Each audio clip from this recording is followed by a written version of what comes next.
habíamos anunciado por Instagram, esto lo dimos a llamar como una semana de Colombia en el taller, aprovechando la visita de Camilo Ramírez Celis, que es profesor en la Universidad de la Gran Colombia en Bogotá, donde está llevando adelante un trabajo de investigación que se refiere a las ciudades post-conflicto, que es uno de los temas que va a tratar también en la charla de hoy. O sea, cuando estamos hablando de las ciudades post-conflicto, estamos hablando del proceso de paz que se inició hace muy pocos años en Colombia, a partir del desarme de lo que eran las Fuerzas Armadas Revolucionarias de Colombia, un movimiento guerrillero que durante gran parte de los últimos 50 años tuvo ocupado una porción muy grande del territorio. Esa política de desarme entonces significa que hay nueva población que va al campo y población que vivía en las ciudades, población que va del campo a las ciudades y otra población que ya antes había sido expulsada del campo y fue a las ciudades y vuelve al campo nuevamente. Pero bueno, eso es una de las partes de las características que tienen las ciudades de Colombia en el presente. Entonces un poco es lo que nos va a dar ahora un panorama, esta idea de miradas acerca de las ciudades de Colombia, tiene que ver con, digamos, qué es lo que está pasando hoy en las ciudades, cuáles son los procesos por los cuales se encuentran atravesando las ciudades colombianas en el presente. Y dentro de esos procesos está esto del post-conflicto, lo que ellos llaman el post-conflicto. La presencia de Camilo acá en la Universidad de Rosario, particularmente en la FAPIR y en el taller, tiene que ver con el programa Cátedras Libres, que es un programa propio de la Facultad de Arquitectura, por el cual grupos de docentes, ya sea grupos de investigadores o talleres o cátedras, pueden solicitar, digamos, el financiamiento de la visita de un profesor a la facultad para que haga alguna tarea interna con el grupo de trabajo, pero que también tenga unas actividades públicas. En este caso, estas conferencias que hemos organizado, o sea, tienen que ver con actividad interna porque son conferencias o charlas que nos sirven a nosotros en la medida en que están, podemos decir, casi como incluidos dentro de lo que son los contenidos de las materias. Introducción al urbanismo, que vimos el plan piloto de Le Corbusier para Bogotá, y en este caso las miradas de las ciudades colombianas, que estamos viendo los procesos de transformación contemporánea por el cual están atravesando las ciudades. O sea que bueno, gracias a ese programa que tenemos acá en la facultad, podemos contar con la presencia de Camilo acá en el curso. Así que bueno, ahora todo queda en manos de Camilo. Antes, un aviso, antes de que termine, o sea, bueno, después le pueden hacer preguntas cuando termine la charla, y después cuando terminemos la charla y las preguntas, vamos al taller, donde ahí les van a comentar cómo seguimos con el momento 3 del trabajo práctico, y además los que estén aquí de introducción o los que vengan con un sobre con plata de introducción para pagar el viaje que vamos a hacer el martes, lo hacen acá directamente con Mauro. Y para los que no conocen a Mauro, a ver si Mauro se pone de pie. Ahí está, el de camisa rayada, que hasta hace poco parecía un hipster, pero ahora bueno, está en un proceso de transformación también. Bien, entonces, Camilo, Gracias Oscar. Buenas noches. Bueno, en esta ocasión vamos a hablar de las miradas a las ciudades colombianas. Tiene que ver con el desarrollo de las ciudades en el marco del siglo XX, cómo se fueron formando las principales ciudades colombianas, el contexto social colombiano, la estructura urbana principal de las ciudades. Vamos a introducir algunos marcos teóricos a medida que se va desarrollando la presentación. Entonces, para iniciar, bueno, esta es una frase de nuestro Nobel literario Gao.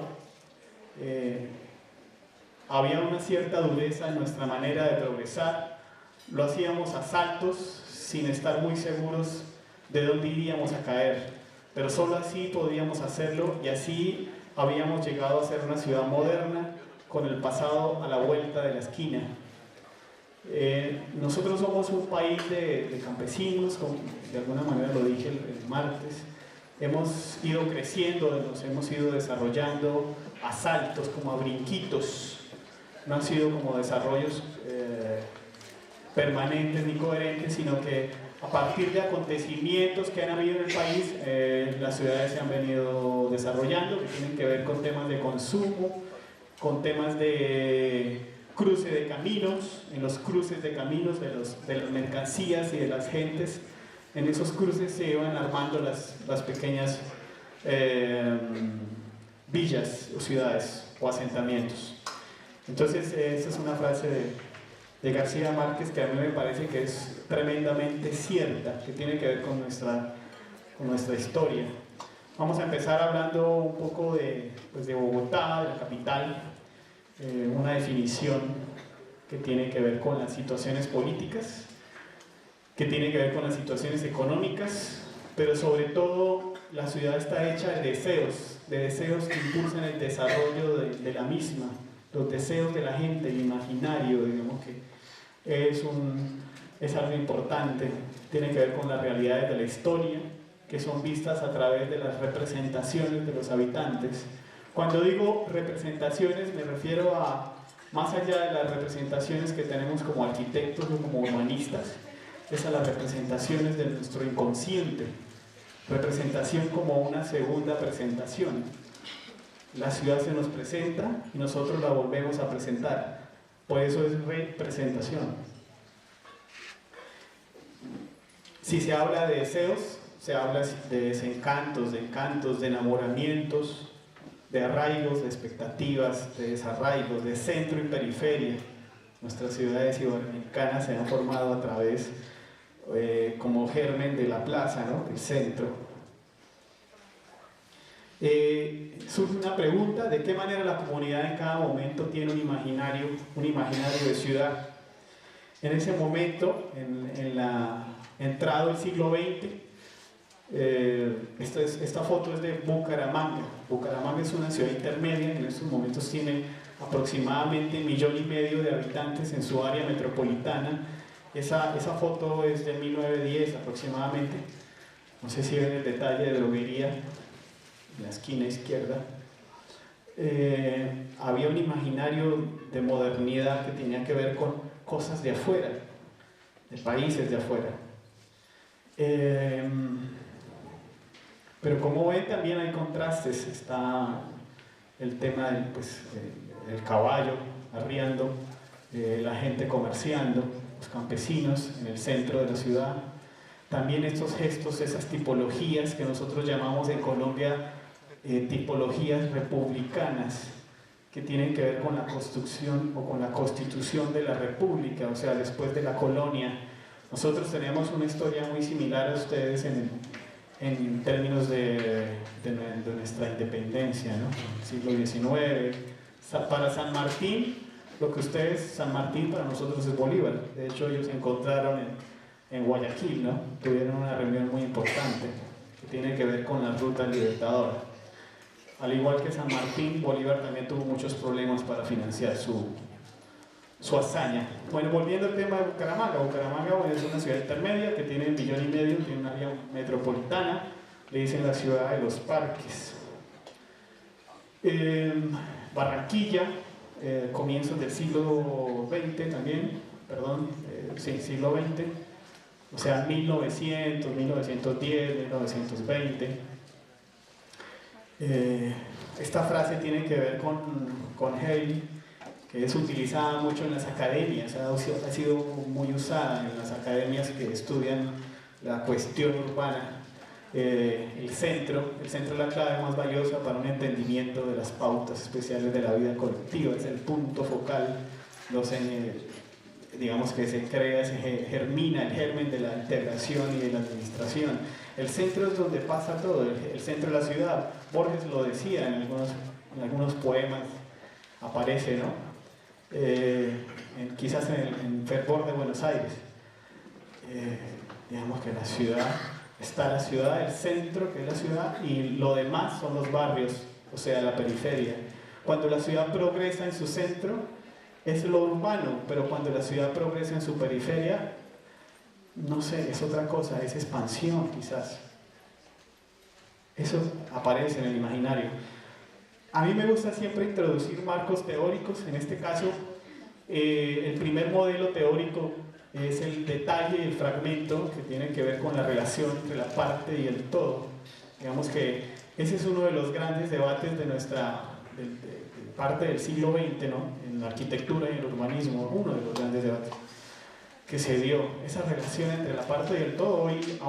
Hoy día todavía analizamos nuestros proyectos a partir de esos, es una opción, ¿no? A partir de esa relación de las partes.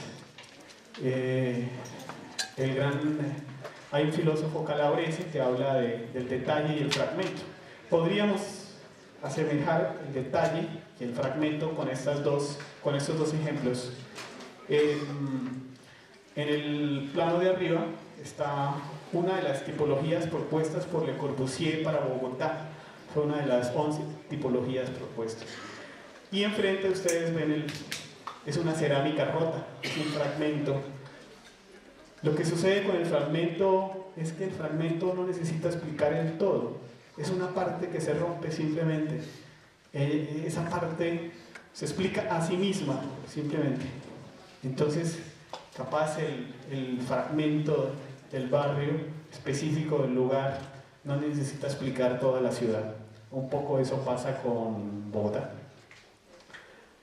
Por otro lado está el detalle, que es, digamos que quise a propósito relacionarlo con esta imagen, que es un poco esta imagen es el zoning que propone Le Corbusier para el plan piloto de Bogotá, y esto, bueno, ese es el jueguito, y llega y tic, se separa, pero que ese jueguito tic explica el todo, explica este universo.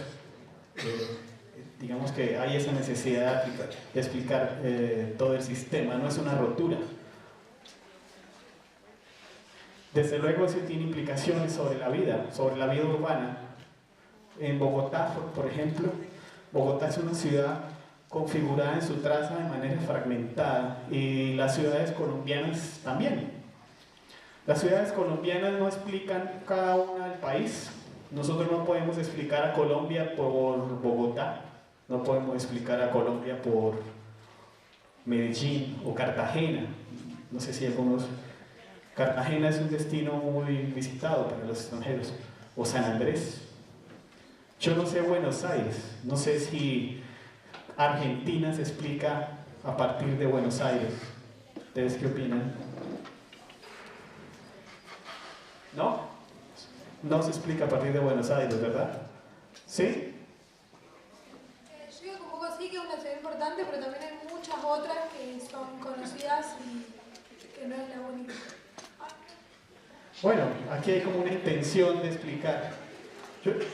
Capaz que hoy decía una profesora, la profesora dijo como que en una visita a España con otros argentinos decían, no, mis compañeros, los dos argentinos decían, vuelvo para Buenos Aires, estaban en España, ¿no? No volvés a Buenos Aires, vuelves a Argentina. Es un poco eso. Está en el imaginario. Nosotros tenemos varios imaginarios. Nosotros podemos explicar a Colombia quizás a partir del café. Tenemos un buen café, eso dicen. Entonces tenemos una cultura cafetera. De hecho, en el fútbol, cuando nos presentan, se presentó el equipo cafetero, ¿no? Colombia, que ha venido mejorando gracias a un compatriota de ustedes, ¿no? el fútbol colombiano, Peckerman. Desafortunadamente se fue de la selección.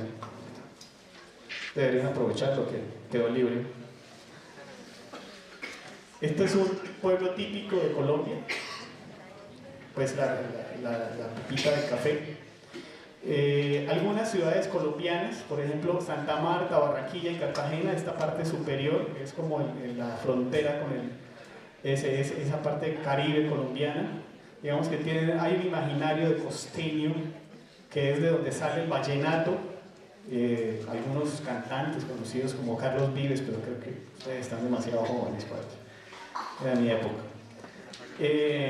La otra región central, que es Bogotá, bueno, pero ahí no está, bueno, está Medellín, Bogotá, Medellín y Cali, aquí está Cali, así Bogotá está, Bogotá, Medellín y Cali, es como el triángulo de oro. Este es rápidamente, este es un gráfico que hizo Fabio Zambrano, un estudioso de la geografía y del urbanismo en Colombia. Probablemente es el estudio más serio que tienen sobre Colombia y el desarrollo de las ciudades. Lo hizo Fabio Zambrano y Olivier Bernard. Trata sobre el proceso de poblamiento. Entonces, en este plano, si ustedes ven, hay un corredor que son estos puntos, estas centralidades, que de acuerdo al tamaño significan la dimensión de la aglomeración, ¿no? Entonces, puede haber como una lógica lineal por este lado y algunos fragmentos por este lado. Y están relacionadas con la topografía del país, porque a diferencia de Argentina, Colombia, nosotros compartimos la cordillera de los Andes, pero cuando la cordillera de los Andes llega a Colombia, se fragmenta en tres. Esa cordillera se vuelve tres. Entonces se arma toda unas condiciones de biodiversidad muy especiales. Tal vez por eso también ha habido tanta multiculturalidad en el país y también tanto conflicto. Entonces está esta parte, si pueden observar, esta parte es la más poblada, y esta media Colombia que ustedes ven acá es la Amazonía colombiana. Nosotros tenemos ahí la cuenca del Amazonas y nos limita el río Amazonas, ¿no? El más caudaloso del planeta, y donde está, digamos, que la gran reserva del mundo, ¿no? Entonces tenemos esta parte que está inhabitada. Por acá hay una ciudad que limita con Brasil, en esta puntita, se llama Leticia, y hoy día todavía no se puede llegar allá, digamos que hay que ir en avión. Entonces imagínense la separación tan fuerte que hay. Un poco tiene que ver esa separación no solo con la topografía, con la geografía, sino con el tema de la guerrilla, del conflicto, porque esa es la zona que ha ocupado la guerrilla históricamente. Digamos, ahora con el tema de la negociación de La Habana en la paz, los procesos de paz, la guerrilla de las FARC se desarmó y se fueron esos actores del conflicto, se han ido de estas zonas hacia estos lugares, hacia estas ciudades intermedias, que son las que se prevé van a crecer más porcentualmente respecto a las grandes ciudades, a Bogotá, Medellín y Cali. De alguna manera cambiaría esa secuencia emocional que tenemos los colombianos de que Bogotá, Medellín y Cali es la proveedora de bienes y servicios, que por eso es que llega la mayoría de las personas a las periferias. Entonces, se conforma esta red de centro de ciudades. Aquí está Bogotá, Medellín y pues Cali. Bogotá tiene aproximadamente 10 millones de habitantes, Medellín tiene aproximadamente 4 millones en el área metropolitana y Cali tiene aproximadamente 2.5 millones de habitantes. Esta es una foto de Ciénaga a principios del siglo XX. Lo que quiero decir ahí es que las ciudades se fueron conformando a partir del consumo y de la particularidad, bienes y servicios que fueron apareciendo ahí, de los cultivos que en ese momento se fueron exportando como bienes tropicales al resto del mundo. Vamos, como después ¿cómo decirlo? A ver si está por acá. en la siguiente.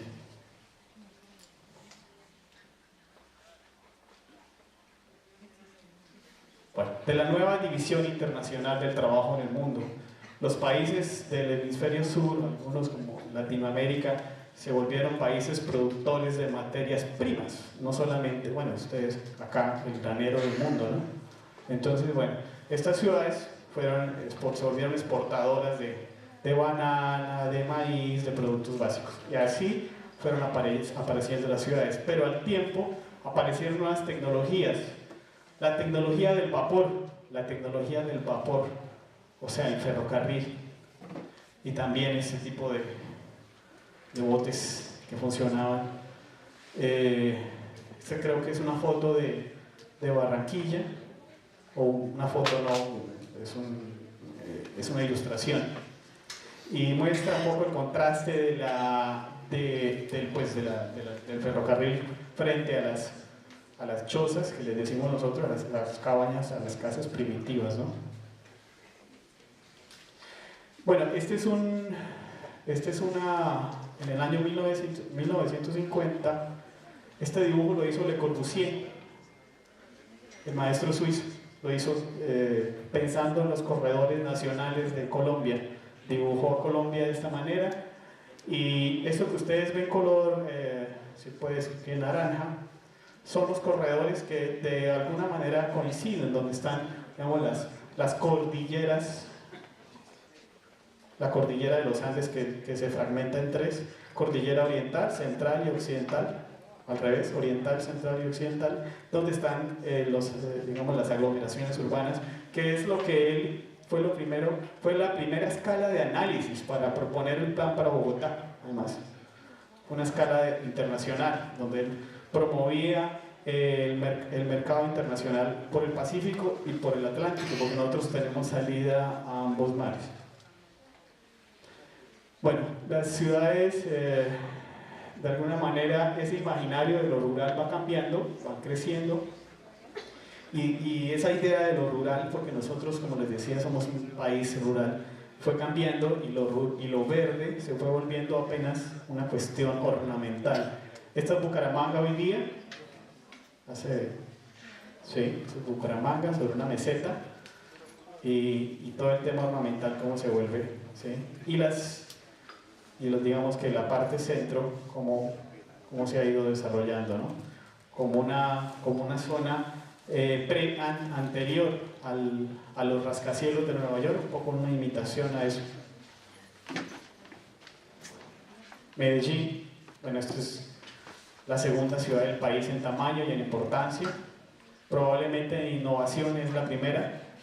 Medellín pues es una foto de la época, de principios del 20. Esto es pues, hoy día, Medellín. Este es el monorriel que se activó hace 2 años.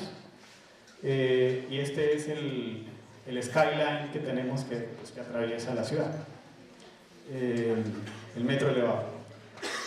Es una ciudad que ha tenido un desarrollo complejo, que ha tenido un desarrollo muy especial, porque pues ha tenido digamos, la fuerza y la potencia de la cultura cafetera, el mercado del café se ha concentrado ahí, digamos que toda la industria e innovación está pues en Medellín. Sin embargo, si vemos la estructura urbana o la estructura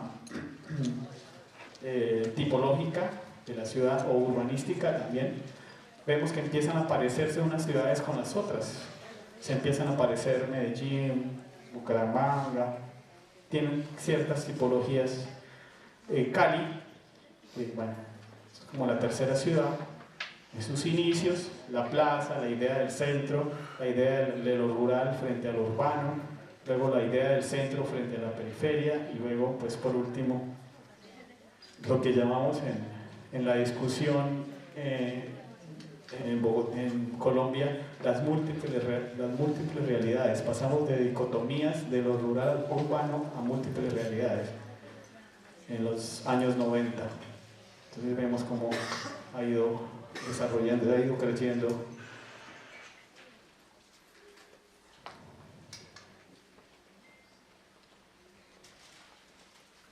El segundo modelo es la representación, campo-ciudad, como les decía, es la segunda presentación, es lo que la ciudad sugiere, es lo que la ciudad nos muestra entre líneas, porque la ciudad es ella, es el imaginario que tenemos en el inconsciente. La ciudad es tal como nosotros la vemos, dicen por ahí. Más de lo que uno ve, la ciudad es lo que nuestros deseos quieren que sea. Este es un imaginario, esta foto de la izquierda es el Luna Park de Bogotá, 1933, este es el Luna Park. Eso es un parque recreacional, que tenía un teatro, que ya no existe. Esos son los cerros orientales. Y pues está la idea de lo urbano. Ya en 1933, increíblemente, está el goce de vivir en la ciudad. Esta foto es más reciente. Vemos un edificio del arquitecto Germán Samper, pero lo importante acá es como las gentes, y vemos en la ruana, lo que llamamos ruana, el sombrero, es como el imaginario campesino. Nosotros todavía tenemos esas contradicciones, ese imaginario, esas fotos en Bogotá, pero todavía hay esa referencia rural. Yo estudié, como les dije, en la Universidad de Buenos Aires, he tenido un vínculo, y mi director de tesis es de Buenos Aires, de La Plata, bueno, de ahí. Y él pues es una persona que tiene 70 y pico de años, y él me dice que nació urbano. No sé, no entiendo muy bien a qué se refiere cuando nació urbano. ¿Ustedes qué dicen?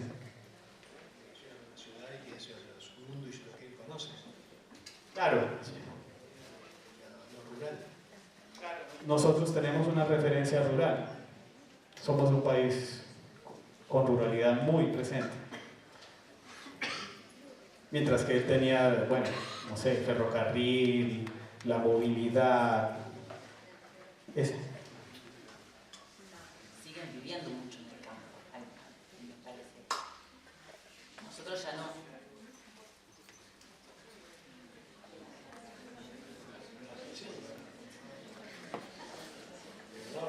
Yo escucho mucho en las cátedras de acá esa referencia europea, no vemos mucho referente europeo, también eso tiene que ver con esa idea urbana, ¿no?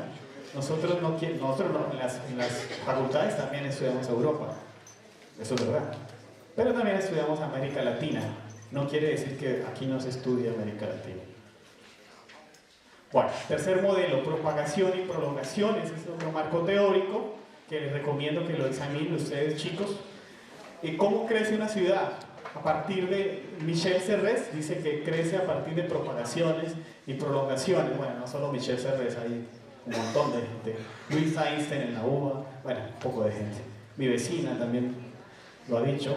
La ciudad crece a partir de propagaciones y prolongaciones. Propagarse es como cuando empiezan a crecer pedacitos, se van apareciendo en el territorio, y prolongarse es cuando un extremo, una extremidad va alargándose como la trama, la continuidad de la trama. Entonces, rápidamente, Bogotá, digamos la mancha urbana de Bogotá, cómo ha ido creciendo, al comienzo por prolongaciones, y después van apareciendo propagaciones que se han ido forzosamente pues uniendo, y que el resultado ha sido una ciudad pues, fragmentada. El imaginario de modernidad de la época, del siglo XX, esta cosa también pues muy europea, ¿no? Pero esa es la modernidad, eso es lo moderno. Este plan es del arquitecto austriaco que vivió en Bogotá y que hizo muchas obras y que propuso el plan piloto para Bogotá, de Karl Brunner. Karl Brunner no solo trabajó en Colombia, trabajó en Chile, trabajó en Panamá. Uno de los muchos que emigraron por el tema de la guerra, ¿no? Entonces, estos rojos son las intervenciones que hizo Brunner sobre Bogotá. Básicamente lo que él intentó fue amarrar, coser la ciudad, porque como creció por propagaciones, él lo que hacía era como tratar de darle como cierto sentido, como cierta continuidad a la ciudad para que no se perdiera a pedazos. Es básicamente eso. No se trató de darle jerarquía a las vías, como Le Corbusier, sino coser la ciudad. Y además de darle como cierta emplazarse emplazarse en el lugar. Digamos que la topografía de Bogotá tiene que ver con líneas del cerro, de las montañas, y lo que hace él es, esa línea damera original va cambiando y se va adaptando al territorio, al agua, al aire, a la topografía misma.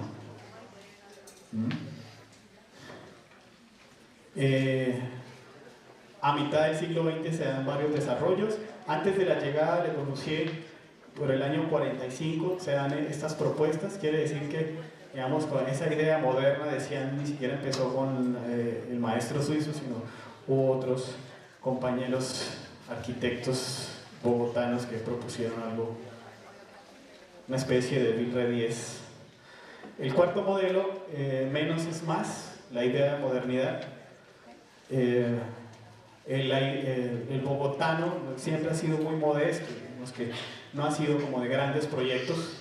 Esta es la Plaza de Bolívar, que es como la Plaza de Colombia, nuestra plaza, a principios del siglo, y esta es la Plaza de Bolívar propuesta por Le Corbusier, que creo que ya vimos el martes. Esta es la misma plaza, pero pues ampliada, que es un poco, él usa como referencia la Piazza de San Marco de Venecia, esa L con la composición de los elementos arquitectónicos, las unités.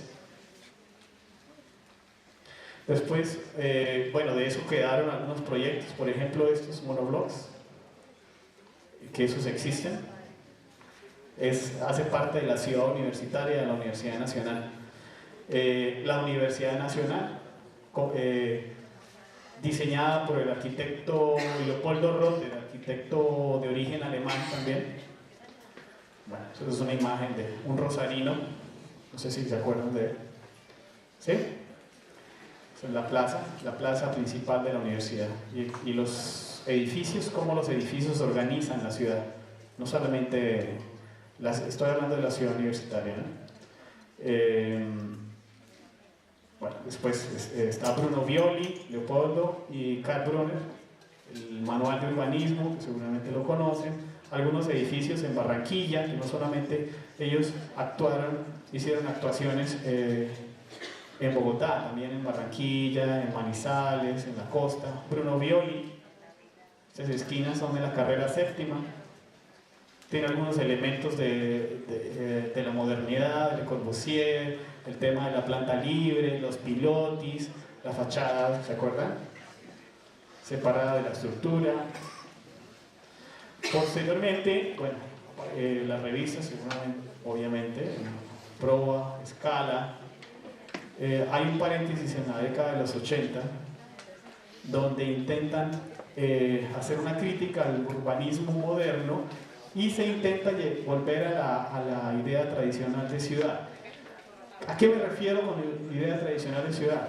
A la idea no de la Vilre 10 ni el espacio libre, eso, sino como a la plaza, al centro, al vivir en el frente de la plaza. Eso es algo importante para, digamos, las ciudades que tienen ese origen iberoamericanos. Bueno, las propuestas de León Crier, de Roch Crier. Entonces aparecen proyectos como el Valle de Aburrá, todo organizado a partir de un espacio, de Germán Samper, donde lo importante es el sentido de arraigo, el arraigo por la ciudad, el querer la ciudad de los deseos, la ciudad deseada. Esta es un poco la especulación, sería como la inversa de la ciudad deseada. Sería la ciudad del desarraigo, sería la ciudad de los inmuebles, ¿no? La ciudad de los inmobiliarios. Miren el verde, digamos que no hay verde, es como un poco la ornamentación, pero hay otra intención, hay otros intereses. Esa es una realidad. Esta foto es en cercanías a Bogotá. ¿Sí? Son interpretaciones de la modernidad. Quinto modelo, momentos de paz, el paso de las dicotomías a las múltiples realidades, momentos de paz. Entonces, hubo 3 momentos de paz en la primera década del siglo XX, cuando llegaron los gobiernos después de la guerra de los 1000 días, Cuando se vende Panamá, Panamá hacía parte de Colombia y se vende a Estados Unidos, después aparece el canal de Panamá. Con esa plata se desarrollaron algunas ciudades. Yo sé que no fue muy buen negocio, pero eso fue Rafael Reyes en 1906, creo. En la década del 30, con la integración de con la llegada de los gobiernos liberales, hay paz. Hemos sido peliones. Nosotros los colombianos hemos sido peliones. Entonces hemos tenido momentos de paz que se pueden identificar principalmente aquí. Después en la década del 60 al 70, que es el Frente Nacional, pero particularmente, ¿qué ha pasado en esos momentos de paz? Pues las ciudades se han desarrollado y el arraigo ha hecho, el imaginario urbano ha cambiado, entonces las ciudades se han desarrollado más. Algunas se han desarrollado más que otras, otras han desaparecido en esos momentos de paz. Entonces aparecen temas como la cultura ciudadana de Antanas Mockus en los 90s, sentirse parte del lugar. Bogotá es conocida por el tema de las ciclorrutas. Hay una extensa ciclovías, hay una extensa red de ciclovías por la ciudad. Está todo el tema del rediseño de la ciudad a partir del peatón. Es importante el peatón, es importante la bicicleta. La ciudad no solamente se hace en razón del automóvil, también aparecen nuevos sistemas de transporte. Y por otro lado está esto, que es un caso real. Esto es un dibujo de una niña que tiene que ver con la violencia, que se le pregunta, a esa niña del campo se le pregunta que es una niña desplazada, que llegó a una ciudad intermedia, y se pregunta que para ella ¿qué es la ciudad? Para ella la ciudad es su casa, para ella la ciudad es su casa porque lo de afuera es peligroso, eso es un imaginario. Imaginémonos nosotros si pensamos un futuro en el que la ciudad es algo peligroso, o sea, que nos da miedo, estoy exagerando, pero que nos da miedo salir, entonces se vuelve una ciudad fragmentada. Lo vemos a esos asentamientos primitivos, donde cada tribu tenía su propio sentido de colectivo. Digamos que ese no es el sentido de la ciudad. El sentido de la ciudad es el compartir, el estar en colectividad, ¿no? Entonces la ciudad es el lugar donde está la comunidad organizada. Entonces, en el caso de nosotros, la ciudad del postconflicto, o sea, la ciudad es de la construcción del tejido social. Digamos que esa frase sugiere que los que trabajamos en el ámbito urbano, esa escala de ciudad, también hay que tener en cuenta no solamente la visión de lo físico, de lo morfológico, de la imagen, de lo que está tangente ahí, sino capaz que lo intangible también es importante, lo social, el imaginario, lo que piensa la gente, el sentirse. La ciudad del deseo, ¿no? Los deseos de las personas. El penúltimo, el sexto modelo, dos modelos de ciudad que conviven hoy día, identificadas, se llama la ciudad inédita, dos modelos de ciudad. ¿Cuáles son los modelos de ciudad? No sé si conocen ese plano, ¿no? ¿Lo identifican? Correcto, 10 puntos. Esta es Brasilia, ¿sí? Digamos que la herencia que tenemos, la herencia de modernidad, ¿no? Pero también está la otra ciudad. Esta es otra ciudad, ¿no? Esta es la ciudad que es producto capaz de los sobrantes de la primera. Walter Benjamin decía que en Infancia en Berlín, decía que el niño es capaz, los niños son capaces de usar aquello que el adulto bota. Es un poco eso, esa mal llamada ciudad informal frente a la ciudad formal, ¿no? Chandigarh, Brasilia, cómo han crecido después del borde. Entonces nosotros estamos entre esas dos, entramos entre la ciudad formal y la informal, una heredera del urbanismo moderno y la otra pues la realidad latinoamericana. No solo latinoamericana, eso se extiende a otros lugares. Entonces, ¿qué queremos? ¿Qué tipo de ciudad queremos? Una ciudad que tenga un poco de ambos. ¿Cómo será eso? Séptimo modelo, la red, la estructura urbana entonces se vuelve en la ciudad inédita. Serres plantea dos tipos de estructuras en general. La primera es una estructura como sistema. No sé si ustedes han escuchado, la palabra sistema les dice algo, pero por ejemplo, sistema de transporte. ¿Cómo es que se llama el sistema de transporte de aquí, de Rosario? ¿Ustedes se acuerdan? El bus azul, creo. ¿Móvil? Eso. En Bogotá se llama Transmilenio, que funciona, bueno, a medias, a veces funciona, a veces no, porque acuérdense que pues, Bogotá, como no tiene metro, es complejo. Entonces, el sistema tiene unas características, que es rígido, es jerárquico como estructura, porque hay unas jerarquías ahí que son evidentes, mientras que el otro tipo de estructura es la red, que en términos de Serres sería algo más incluyente y democrático, porque esto es una red. Esto es una foto real en la costa caribe colombiana. Esto se llama tarraya, le decimos tarraya. Es una red para pescar. Y la particularidad de la red es que tiene, como toda red, tiene nodos y vectores. Nodos y vectores. Nosotros los arquitectos nos manejamos mucho con esos elementos, nodos y vectores. Y en los vectores van para todos los lados, tienen la capacidad de acoplarse, son flexibles, todos los puntos de la red son iguales, quiere decir con eso que es más democrática.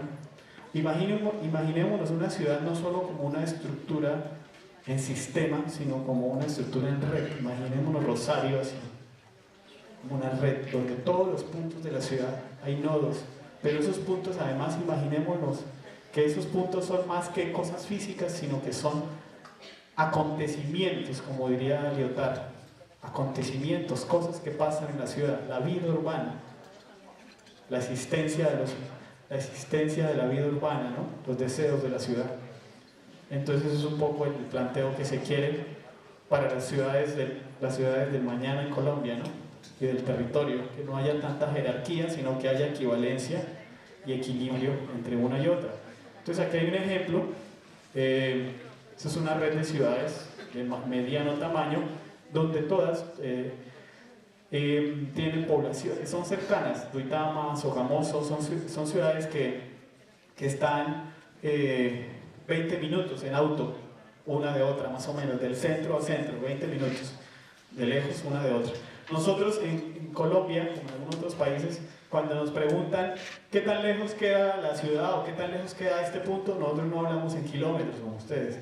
A 60 kilómetros Buenos Aires está, ¿sí? O por decir algo. Nosotros decimos que está a tanto tiempo, quizás por la topografía. Entonces está a 20 minutos en auto. Y la particularidad de esas ciudades es que trabajan en red, que no hay una gran diferencia de tamaño ni de proveer bienes y servicios. Lo que una ciudad no tiene, la otra lo provee. Capaz son complementos y funcionan bien. Y son ciudades que, digamos, que han tenido unas dinámicas bien positivas. Y de última, lo que uno quiere es trabajar para corregir un poco, si se puede decirlo así, de manera ambiciosa, las asimetrías y las inequidades urbanas y metropolitanas y de red de ciudades. Esto es un poco el imaginario cafetero que tenemos en nuestras ciudades.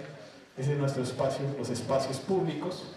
Los invito, chicos, cuando puedan visitar Colombia, bienvenidos. Somos buenas personas los colombianos. Un buen café.